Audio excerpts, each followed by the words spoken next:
Morning all. This is Professor Sarika Paushe, Department of Mathematics, Angadi Institute of Technology and Management, Belagavi. In this video lecture, we'll be studying about Fourier series. So to continue with Fourier series, first we should know some basic things, that is the definitions.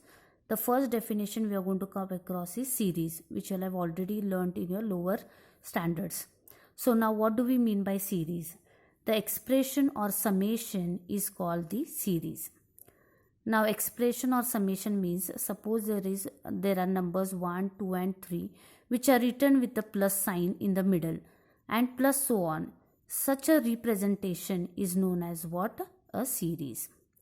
So series are of two types. One is finite series and another one is infinite series. So what do I mean by infinite series?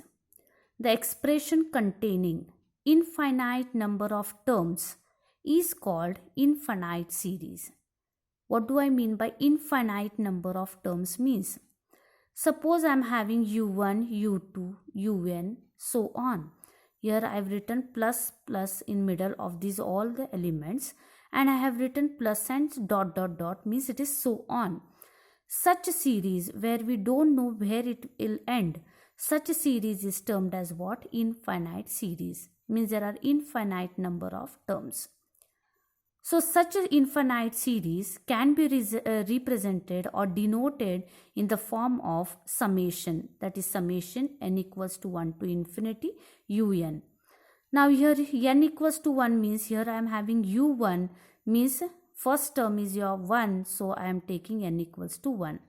And since the series is ending with so on, I have ended here summation with infinity. So such a series is known as what? The infinite series. So un is termed as what? General term for this series. Suppose now the above series what I have written 1 plus 2 plus 3 plus so on. Here I will be writing the general term as summation n equals to 1 to infinity and n. Means I will be writing the notation in this form, that is summation n equals to 1 to infinity n. Means it will, when you substitute n as 1, this will be the first term of the given series. And whenever we are talking summation means it comes with plus. So second term will be n equals to 2. Third term will become n equals to 3 and so on. It will turn out to infinity. So such a generalization we do in the series. So far you have gone with the number of series as some to list, that is Taylor series, power series and so on. So if you observe in Taylor series, we were having the algebraic terms of the form here x plus x square by 2 factorial plus x cube upon 3 factorial plus so on. So such a series was coming in Taylor series, which was also known as a Maclaurin series at the point x a equals to 0. So we were coming across number of series. Now what is the change in this series is? So to understand, we'll go with introduction of Fourier series. Now why we are learning for Fourier series? First we'll go through and then we'll go with the concepts. Now in many engineering problems, especially in the study of periodic phenomena, now you observe here periodic phenomena, okay, in conduction of heat, electrodynamics and acoustics, it is necessary to express a function in a series of sines and cosines. The aspects of such series is referred to as Fourier series. You all have already gone with acoustics, which is you all have studied in physics. Acoustics, now when we are speaking, we are generating the sound waves. So sound waves, when they come out, they are going to come in some form of a wave. So those waves are going to be represented in terms of a series. So in this form, when we are talking, the waves are in the form of sine waves like this, or it might be square waves like this and so on. So there are number of types of waves which are represented in a form of a series. So now, so to start with, I told you to remember for periodic functions. Now periodic means what? first we should understand, because Fourier series is always defined for periodic functions. So what do we mean by periodic functions? To understand, I'll define for periodic function: a function that repeats its value at a regular intervals is called a periodic function. That is, f of x is equals to f of x plus t. Now what is here a t is? T is the period for which we are going to check whether the function is periodic or no. Now when we talk for a sine wave, which I have drawn here, this is 0. If I take this as pi, 2 pi, 3 pi, this is 4 pi. If you observe here,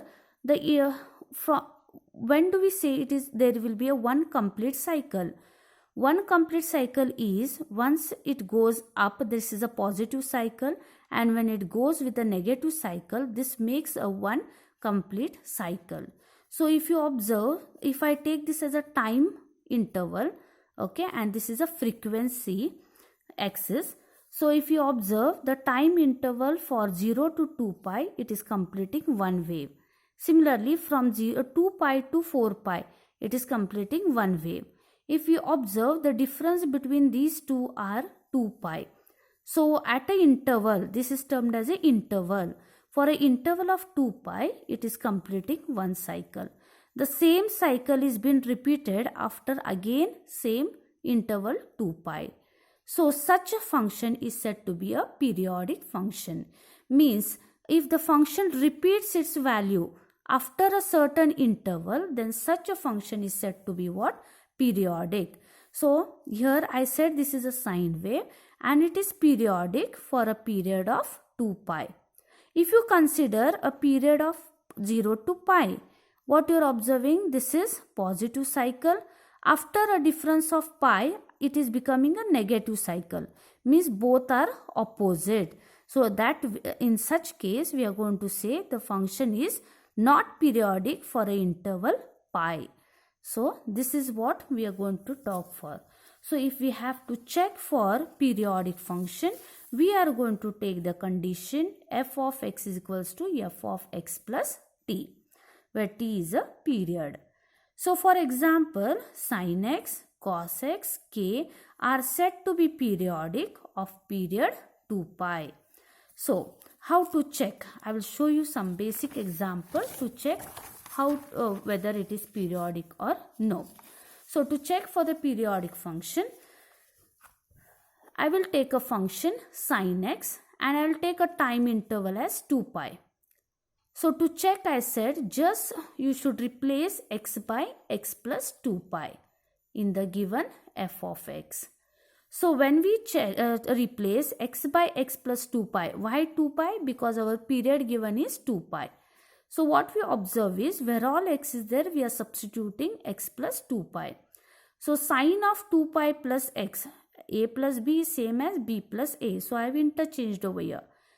2 pi means what? It is 360. 360 means what? 4 into 90.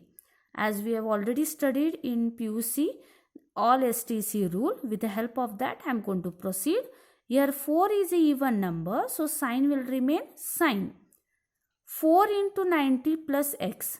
This is 1 into 90, 2 into 90, 3 into 90, 4 into 90. 4 into 90 plus x lies in the first quadrant. And from the all STC rule, in the first quadrant, the trigonometric ratios are all positive. So sin x will be plus sin x. So hence f of x plus 2 pi is same as f of x, because sin x is what? F of x. And I told you if f of x is equivalent to f of x plus t. Now what is t? 2 pi. Then we are going to say that the function is periodic for period 2 pi. Similarly, if we have to check for sin x. Now same way, same function, but period I have changed it to pi. So now check, just replace x by x plus pi. So pi plus x is as good as 180 plus x. 180 means it is 2 into 90 plus x. 2 is a even number, so sine will remain sine x. 2 into 90 plus x lies in the third quadrant, in which tan and cot only are positive. Rest all ratios are negative. So sin x is negative.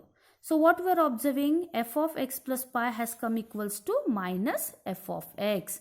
Therefore, the function f of x equals to sin x is not periodic for a period pi. So this is what the difference. Function was same, but we are observing here 2 pi. We had taken here 2 pi, here we have taken pi. So hence I told you here for 2 pi it is repeating. The same cycle is getting repeating.